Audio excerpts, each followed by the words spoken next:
Pasca arus balik libur panjang, suasana Terminal Binaya terpantau lengang. Suasana di Terminal Binaya Masohi Ibu Kota Kabupaten Maluku Tengah terpantau lengang usai libur Natal dan Tahun Baru 2019.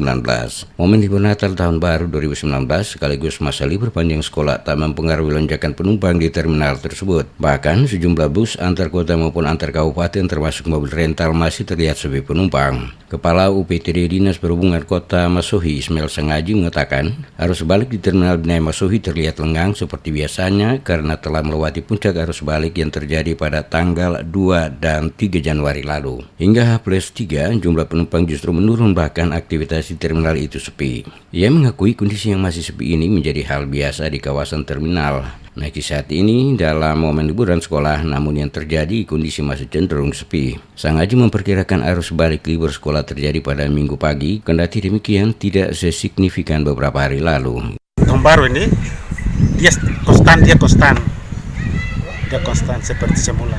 Tapi agak lancar, dia lancar. Dia lancar. Dari Seram Utara sampai Seram Selatan sampai punya semua sudah lancar. Bahkan dari Kai Ratu, dari mobil Ambon juga semua sudah lancar.